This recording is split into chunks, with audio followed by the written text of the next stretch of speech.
Hello बच्चों, let's take a given question. The question says a block of mass m is kept on a platform which starts from rest with constant acceleration g by 2 upward as shown in figure. Work done by normal reaction on block in time t is. Option A given है mg square t square by 8. Option B 0. Option C minus mg square t square by 8. Option D 3 mg square t square by 8.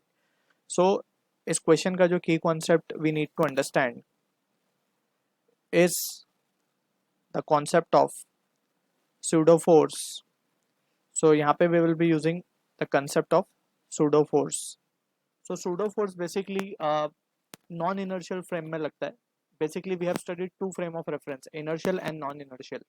So बात अगर हम करें frame of reference की, तो ये लगता है basically हमारा non inertial frame है. Non inertial frame basically वो frame है जहाँ पे observer non inertial frame observer is moving with some acceleration, right? अगर observer जो है ऐसे frame से observe करे motion को जो कि आइदर यूनिफॉर्म वेलोसिटी से चल रहा हो या फिर रेस्ट पे हो, तो ऐसे फ्रेम को हम नॉन इनर्शियल फ्रेम कहते हैं. बट नॉन इनर्शियल में एक्सेलरेटेड होना फ्रेम का जरूरी है, ठीक है. एंड नॉन इनर्शियल फ्रेम में we can not directly apply Newton's law. So उसके लिए हम यूज करते हैं सूडो फोर्स. अगर हम सूडो फोर्स बॉडी पे लगा देते हैं, so then we can apply the Newton's law of जो हम लॉ लगाते हैं, that is basically the second law की बात कर रहे हैं. So that is applicable over here when we apply pseudo force. So अब pseudo force लगाते किस तरीके से, that we will understand. And we know कि work done जब हमें निकालना होगा, तो work done का जो simple formula we have already studied.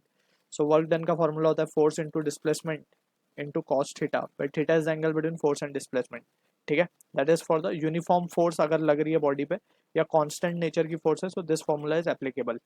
So अब यहाँ पे हम situation समझ लेते हैं कि हमारे पास ये ब्लॉक है. तो ब्लॉक को अगर हम ध्यान से देखें, इसके ऊपर जो लगने वाली फोर्सेस है पहले हम वो शो कर देते हैं. सबसे पहले तो इसका वेट होगा जो कि एक रियल फोर्स है जो कि नीचे की तरफ लग रहा है.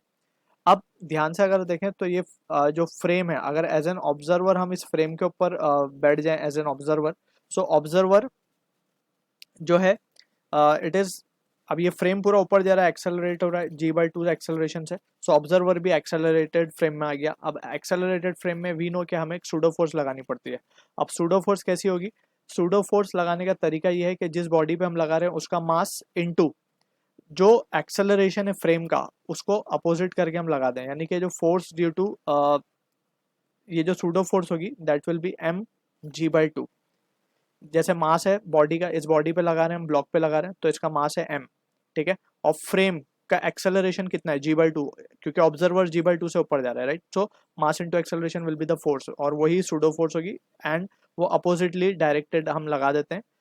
जो डायरेक्शन में एक्सेलरेशन होता है ऑब्जर्वर का, उसके अपोजिट डायरेक्शन में हम सूडो फोर्स लगाते हैं. So that is in the downward direction. अब ये सरफेस भी ब्लॉक के ऊपर फोर्स लगा रहा होगा जो कि है नॉर्मल रिएक्शन, और इसी नॉर्मल रिएक्शन की वजह से हमें वर्क ढूंढना है.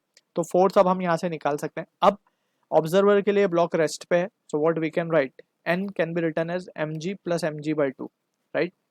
सो ये हो जाएगा, एन की वैल्यू क्या आ जाएगी? 3 एम जी बाई 2, ठीक है. तो फोर्स मिल गया हमें, नॉर्मल रिएक्शन की वजह से जो फोर्स है वो मिल चुका है, यानी कि एफ मिल चुका है. अब जस्ट हमें डिस्प्लेसमेंट निकालना है. सो डिस्प्लेसमेंट के लिए हम क्या करेंगे, since this is the case of constant acceleration, constant acceleration में हम क्या अप्लाई कर सकते हैं? Newton's law, that is kinematical equation, not Newton's law, kinematical equation.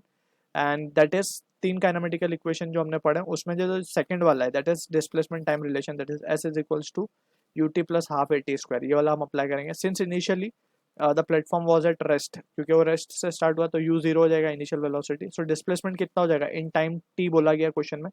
So in time T it will be half A. A कितना आ रहा है हमारे पास? ए एक्सेलरेशन है जी बाई 2, ठीक है ना. तो जी बाई 2 इंटू टी स्क्वायर, ये आ जाएगा हमारे पास जी टी स्क्वायर बाय 4, यानी कि इतना डिस्प्लेस हुआ है टाइम टी के अंदर, ठीक. अब डिस्प्लेसमेंट भी आ गया. अब हम देख सकते हैं डिस्प्लेसमेंट भी ऊपर है, फोर्स भी ऊपर लग रही है नॉर्मल रिएक्शन की, तो दोनों के बीच का एंगल कितना? 0. So we can finally say work done will be by normal reaction, N लिख रहे हैं सफिक्स में. So it will be force मिला है 3 m ji by 2 into g t square by 4. तो finally result comes out to be 3 m g square t square by 8. So this is the answer for the question we are getting, जो कि match हो रहा है option D के साथ. So I hope you understood the solution. All the best.